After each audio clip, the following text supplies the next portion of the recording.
Superman and Lois season 2 episode 8। Episode start होता है और हम देखते हैं 1 साल पहले का फ्लैशबैक। जॉन हेनरी आयंस के यूनिवर्स से नेटली अपनी नींद से उठती है और देखती है कि उसके डैड अभी तक नहीं आए। वो अपनी एआई हेडी से पूछती है कि डैड कहाँ पर है, तो हेडी बताती है कि अभी तक जॉन मिशन से नहीं आया है। इसके बाद हम देखते हैं कि जॉन किसी तरह से प्लानेट से बाहर जा रहा है और साथ ही वहाँ पर इविल सुपरमैन आ जाता है उस यूनिवर्स का उसे मारने के लिए। इसके बाद नेटली एक अपना स्पेस पोर्ट लेती है और स्पेस के अंदर जाती है अपने डैड को बचाने के लिए, लेकिन उनके सामने एक पोर्टल खुलता है और उसके अंदर जॉन चला जाता है। नेटली उसको बचाने के लिए उसके पीछे चली जाती है, लेकिन अचानक से वो पोर्टल बंद हो जाता है और वो उसके अंदर अटक जाती है। दरअसल अब नेटली 2 यूनिवर्स के बीच डार्क स्पेस में अटक गई है, जहाँ पर सिर्फ अंधेरा है। फिर हम देखते हैं प्रेजेंट टाइम का सीन, जहाँ पर हॉस्पिटल में जॉन हेनरी आयंस पूरी तरह से ठीक हो गया है। सुपरमैन एंड लुइस वहाँ पर आते हैं और सुपरमैन कहता है कि आज शाम को तुम दोनों को मैं घर लेकर चलूंगा। काइल और लाना अलग हो चुके हैं, लेकिन अभी भी वो अपने पेरेंट का फर्ज निभाना चाहते हैं, इसलिए काइल सेरा को स्कूल छोड़ने के लिए उसके साथ जाना चाहता है। काइल जाते जाते लाना से पूछता भी है कि अगर तुम्हें मेरी इलेक्शन में मदद चाहिए तो बोल देना, लेकिन लाना उसे मना कर देती है। क्लार्क और लुइस घर आते हैं और स्टोन पेपर सीजर खेलकर डिसाइड करते हैं कि जोनाथन से कौन बात करेगा ड्रग्स के बारे में, जिसके अंदर सुपरमैन हार जाता है। वो जोनाथन से पूछता है कि तुम्हें ये ड्रग्स कहाँ पर मिले, तो जोनाथन कहता है कि मैं आपको इसके बारे में कुछ भी नहीं बताने वाला। इसके बाद क्लार्क को गुस्सा आ जाता है और वो कहता है कि तुम्हारी वजह से पूरे फुटबॉल का सीजन कैंसिल हो गया है, अगर तुम कुछ भी नहीं बताओगे तो तुम्हें घर पर ही रहना होगा। तभी उसे सैम का सिग्नल सुनाई देता है और वो कहता है कि ये तुम्हारे लिए अच्छा हुआ कि तुम आज बच गए। फिर क्लार्क वहाँ से सुपरमैन बन के चला जाता है। लुइस जोनाथन को कहती है कि तुम्हें अब घर पर ही रहना होगा, मैंने तुम्हारे प्रिंसिपल से बात कर ली है, तुम ऑनलाइन क्लासेस ले सकते हो ताकि तुम्हारे मार्क्स कम ना हो। साथ ही वो कहती है कि तुम ब्रिट एंड डेंस स्टोर के ऊपर काम करोगे। फिर हम देखते हैं एंडरसन और एली को। ये एली अपने यूनिवर्स वाली नहीं है, बल्कि उस रिवर्स यूनिवर्स की एली है, जिसके पास एंडरसन गया है लॉकेट के थ्रू। वो उसे बताता है कि मैंने सुपरमैन को मार दिया, यानी कि जो उनके यूनिवर्स का सुपरमैन था, जिसे हम इविल सुपरमैन बोल रहे थे, उसके बारे में वो बताता है।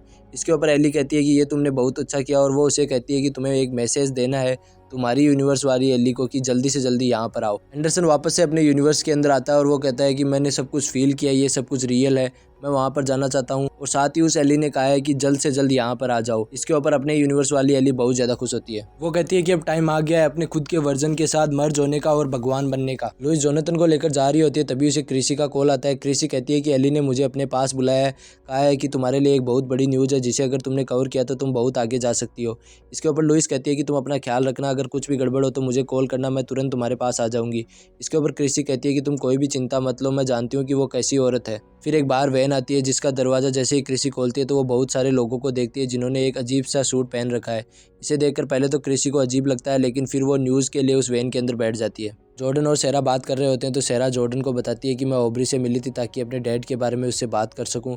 उसके भी मॉम डैड का डिवोर्स हो चुका है, तो मैं उससे कनेक्ट कर सकती थी, हम सिर्फ फ्रेंड्स हैं और इसीलिए हम तीनों को एक दूसरे से मिलना चाहिए। इसके ऊपर जॉर्डन कहता है कि अगर हम तीनों मिले तो ये बहुत ज़्यादा अजीब हो जाएगा, तो सेरा कहती है कि ये अजीब ना हो, इसीलिए हमें मिलना चाहिए। इसके ऊपर जॉर्डन मान जाता है। फिर उसे आवाज़ सुनाई देती है कि कैंडी से कोई बदतमीजी कर रहा है। वो उसके पास जाता है तो हमें पता लगता है कि वो एक डीलर है जो कैंडी से एक्स इनहेलर्स के पैसे लेने के लिए आया है। इसके ऊपर जॉर्डन उसे वहाँ से जाने के लिए कहता है। यहाँ जॉर्डन समझ जाता है कि जोनाथन को इनहेलर्स देने वाली कोई और नहीं बल्कि कैंडी सी थी। सैम सुपरमैन को बताता है कि एंडरसन अभी तक गायब है, हम उसे ढूंढ रहे हैं। इसके बाद वो एक बॉक्स खोलता है जिसके अंदर एली का पेंडेंट रखा हुआ था, लेकिन वो बॉक्स पूरी तरह से खाली होता है। इसे देखकर सैम और सुपरमैन समझ जाते हैं कि एंडरसन उस पेंडेंट को लेकर चला गया है। इसके बाद हम उन माइंस का सीन देखते हैं, जहाँ पर एंडरसन सबसे पहले पहुंचकर सारे सोल्जर्स को बेहोश कर देता है। फिर वो वैन आती है जिसके अंदर एली और उसकी टीम उतरती है, साथ ही क्रिसी उतरती है। वो सब उस केव के अंदर जाते हैं जहाँ से वो इविल सुपरमैन आया था। जैसे ही वो अंदर जाते हैं तो हमें एक बड़ा सा पोर्टल दिखाई देता है। सारे लोग धीरे धीरे दूसरे यूनिवर्स में जाने के लिए उस पोर्टल के पास जाते हैं और वो अचानक से उड़कर उस पोर्टल के अंदर जाने लगते हैं। जैसे ही वो उसके पास पहुंचते हैं तो वो अंदर नहीं जाना चाहते, उन्हें कुछ अजीब सा लगता है। वो जोर जोर से बाहर आने के लिए चिल्लाते हैं, लेकिन वो पोर्टल उन्हें अंदर खींच लेता है। सुपरमैन और सैम घर पहुंचते हैं और लुइस को सब कुछ बता देते हैं। लुइस कहती है कि हो सकता है एंडरसन उस पेंडेंट को लेकर एली के पास जाए और वो उस रिवर्स यूनिवर्स में जाने का कुछ प्लान बना रहे हो। इसके बाद सैम के फ़ोन के ऊपर लूसी का एक मैसेज आता है। वो कहता है कि मैंने उसका फ़ोन ट्रैक कर रखा है, उसका फ़ोन अभी तक उसके अपार्टमेंट में है। सुपरमैन तुरंत जाकर उसका फ़ोन लेकर आता है। लुइस कहती है कि ना ही तो क्रिसी फ़ोन उठा रही है और लूसी का फ़ोन यहाँ पर पड़ा है, तो पता नहीं ये एली उन दोनों के साथ मिलकर क्या करने वाली है। तभी सुपरमैन को माइन से कुछ लोगों की चिल्लाने की आवाज़ सुनाई देती है। वो तुरंत माइंस के अंदर जाता है। एंडरसन रैली से उसका लॉकेट छीनकर खुद उस पोर्टल के अंदर चला जाता है। सुपरमैन वहाँ पहुंचकर कुछ लोगों को बचाता है, जैसे कि एली और क्रिसी, और एक और आदमी को बचा के बाहर ले आता है। माइंस के अंदर पूरी डीओडी की टीम आ जाती है। क्रिसी सुपरमैन को बताती है कि बहुत सारे लोग हमसे पहले उस पोर्टल के अंदर चले गए थे, तो मुझे नहीं पता कि उनके अंदर लूसी थी या नहीं, मैंने उसका चेहरा नहीं देखा। सैम वहाँ पर आता है तो सुपरमैन उसे बताता है कि मेरे आने से पहले कुछ लोग उस पोर्टल के अंदर चले गए थे, तो मुझे नहीं लगता कि उनमें से कोई बचा होगा। अब सैम को ज़्यादा चिंता हो जाती है, उसे लगता है कि लूसी भी उनके साथ थी और लूसी अब मर चुकी है, इसलिए सैम को बहुत ही ज़्यादा दुख होता है। तभी सुपरमैन को आवाज़ सुनाई देती है जॉन और नेटली की। वो कहता है कि मुझे उन्हें हॉस्पिटल से लेकर आना था, लेकिन मैं अब लेट हो गया, मुझे तुरंत घर जाना होगा। वो जैसे ही घर पहुंचता है तो देखता है कि जॉन और नेटली पहले ही घर पर आ गए हैं। वो कहता है कि एक इमरजेंसी आ गई थी जिसकी वजह से मैं लेट हो गया। इसके ऊपर जॉन तो कह देता है कि ये सब कुछ ठीक है, लेकिन नेटली उससे नाराज़ है। वो कहती है कि पहले तो आपकी वजह से मेरे डैड मरते मरते बचे और आप हमें लेने तक नहीं आए हॉस्पिटल से। फिर नेटली को एक छोटा सा फ्लैशबैक याद आता है जिसके अंदर उसका पोड उस डार्क एरिया में अटका हुआ था और उसकी एआई हेडी कहती है कि मुझे तुम्हारे डैड की लोकेशन नहीं मिली है अभी तक, तो मैं तुम्हें रिकमेंड करूँगी कि तुम हाइबरनेशन के अंदर चली जाओ, और वो नेटली को हाइबरनेशन के अंदर भेज देती है। जोनाथन स्टोर के अंदर काम कर रहा होता है, वहाँ पर जॉर्डन आकर बताता है कि मैं ऑब्री से मिलने वाला हूँ जिसने कि सेरा को कैंप के ऊपर किस किया था। इसके ऊपर जोनाथन कहता है कि ये बहुत ज़्यादा वियर्ड होने वाला है, लेकिन तुम ऐसा क्यों कर रहे हो।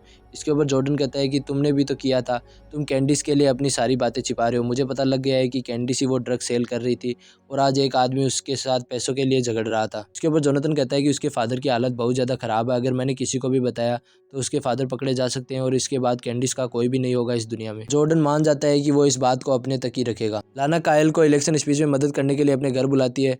वो कहती है कि मेड इन मेरी फैमिली के बारे में गलत बातें लेकर आएगा तो मैं उनसे किस तरह से लड़ूं। तो इसके ऊपर कायल कहता है कि अगर तुम मुझसे दोबारा कोई सवाल पूछोगी उसी क्वेश्चन के ऊपर, तो ऐसा लगेगा कि तुम उसका क्वेश्चन इग्नोर कर रही हो, इसलिए तुम उसकी आंखों के अंदर देखो और उसके हर एक क्वेश्चन का सही सही से जवाब दो। सैम एक इंट्रोगेशन रूम के अंदर जाता है जहाँ पर पहले से ही एली बैठी हुई होती है।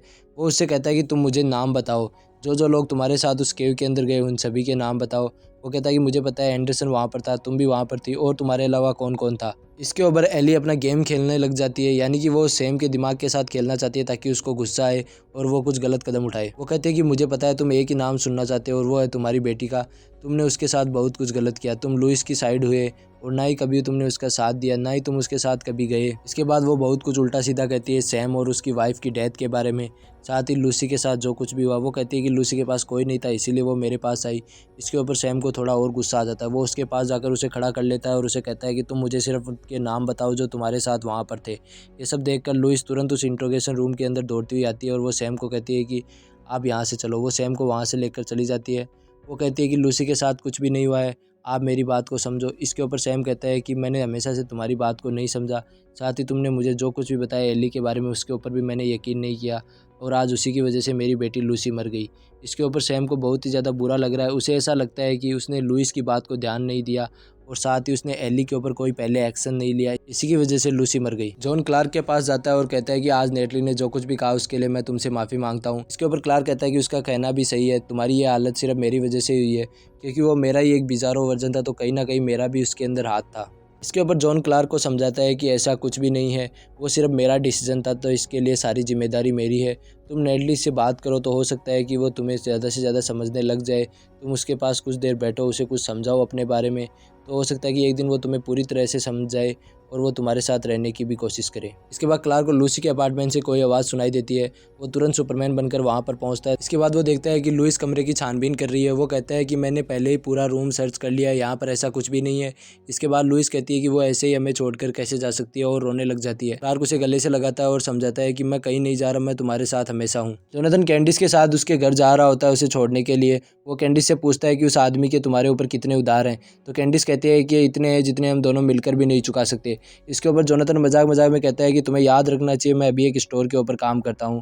कैंडिस इन सब के ऊपर हंसने लग जाती है और कहती है कि इसीलिए मैं तुमसे प्यार करती हूँ, क्योंकि तुम मुझे हर एक बैड सिचुएशन में भी हंसा देते हो। फिर वो दोनों किस कर रहे होते हैं, तभी वहाँ पर एक गाड़ी आकर रुकती है। उसमें से वो डीलर निकलता है और वो कहता है कि मेरे पैसे कहाँ पर है। फिर वो उस इनहेलर को लेकर उसको अपने अंदर खींचता है, जिससे कि उसके अंदर एक्स क्रिप्टोनाइट वाली पावर्स आ जाती है। वो कैंडिस की तरफ आता है और कहता है कि चलो गाड़ी के अंदर बैठो और मुझे मेरे पैसे चाहिए। जोनाथन उसे रोकने की कोशिश करता है, लेकिन वो जोनाथन को पीट कर वहाँ पर गिरा देता है और कैंडिस जोर जोर से चिल्लाने लग जाती है।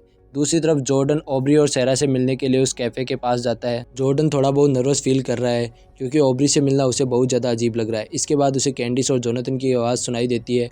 वो उनकी मदद करने के लिए वहाँ से चला जाता है। फिर हम देखते हैं कि वो डीलर जोनाथन को उठाकर दूर फेंक देता है और कैंडिस को अपनी गाड़ी में बैठाने लगता है। तभी वहाँ पर जॉर्डन आ जाता है। उसने अपनी हुडी पहन रखी है ताकि उसे कोई पहचान ना सके। जोनाथन कैंडिस को वहाँ से भाग जाने के लिए कहता है क्योंकि वो नहीं चाहता कि वो जॉर्डन को देखे। जॉर्डन और उस डीलर के बीच में फाइट होती है। जॉर्डन उस डीलर को उठाकर कार के ऊपर फेंक देता है। जोनाथन उसके पास जाता है, उसे पकड़कर कहता है कि आज के बाद तुम कैंडिस के पास भी आए तो मैं इस आदमी को तुम्हारे पीछे भेज दूंगा और ये तुम्हें मार देगा। वो डीलर वहाँ से डरकर भाग जाता है। जोनाथन जॉर्डन को इन सब के लिए थैंक यू बोलता है और फिर कहता है कि मैं कैंडिस के पीछे जा रहा हूँ ताकि पता कर सकूँ वो सही तो है ना। जॉर्डन वापस से उस रेस्टोरेंट के पास जाता है और उनकी बातें सुनने की कोशिश करता है। सेरा कहती है कि मुझे पूरा यकीन है जॉर्डन आ जाएगा, लेकिन जॉर्डन उस रेस्टोरेंट के अंदर नहीं जाता क्योंकि उस फाइट की वजह से उसके ऊपर भी कुछ चोट के निशान आए हैं, इसलिए वो नहीं चाहता कि सेरा इन सबको देखे, इसलिए वो वहाँ से तुरंत घर चला जाता है। क्लार्क नेटली के पास जाता है और उसे बात करने की कोशिश करता है। उसे कहता है कि मुझे लगा था तुम अगर हमारे साथ रहोगी तो हमारी फैमिली का हिस्सा बन जाओगी और धीरे धीरे सारा काम आसान हो जाएगा, लेकिन ऐसा कुछ भी नहीं हुआ और इसका उल्टा ही हो गया। तो इसके ऊपर नेटली कहती है कि जैसे ही मैं आपको देखती हूँ तो मेरे दिमाग के अंदर एक तरह का अलार्म बजता है जिसके बाद मैं कुछ भी नहीं सोच पाती। मुझे पता है आप वो नहीं हो जिसने मेरी मॉम को मारा, लेकिन फिर भी आपको देखते ही बहुत ज़्यादा डर फील होता है। तो इसके ऊपर क्लार्क कहता है कि हमें इस तरह जीने की कोई भी ज़रूरत नहीं है। वो उसे एक चाबी देता है घर की और कहता है कि मेरे दोस्त का एक घर था जिस पे अब तुम रह सकते हो। साथ ही वो ये भी कहता है कि ये भी तुम्हारा घर रहेगा, तो हम दोनों बात करके धीरे धीरे सारी चीज़ों को सॉर्ट आउट कर लेंगे और हो सकता है कि आगे चल के तुम भी हमारी फैमिली की हिस्सा बन जाओ। लुइस और सैम बात कर रहे होते हैं। सैम कहता है कि मुझे ऐसा लगता है जैसा एली ने कहा था वो सब कुछ सही है। मेरे अंदर एक होल है तुम लोगों से बात ना करने का और लूसी की हेल्प ना करने का, जिसकी वजह से आज ये सब कुछ हो रहा है। साथ ही वो कहता है कि जिस दिन तुम्हारी माँ मरी थी मैं जैसे ही घर पर आया तो मैंने देखा और मैं उसी दिन टूट गया था। उसके बाद ना तो मैं वैसा रहा, ना ही मैं तुम लोगों के साथ तुम्हारा अच्छा बाप बन पाया। सैम को लगता है कि लूसी मर चुकी है। तभी उनके घर की डोरबेल बजती है। लुइस जाकर दरवाज़ा खोलती है तो देखती है वहाँ पर लूसी खड़ी थी। वो लूसी को अंदर लेकर आती है। लूसी उन दोनों को बताती है कि जैसे ही हम केव के अंदर गए तो मैं वहाँ पर उन लोगों से थोड़ा बहुत दूर होकर बच के वहाँ से निकल आई, क्योंकि लुइस की जो बातें थी वो मेरे दिमाग के अंदर घूम रही थी और मैं नहीं चाहती थी कि एली की वजह से मैं अपनी लाइफ ख़राब करूँ।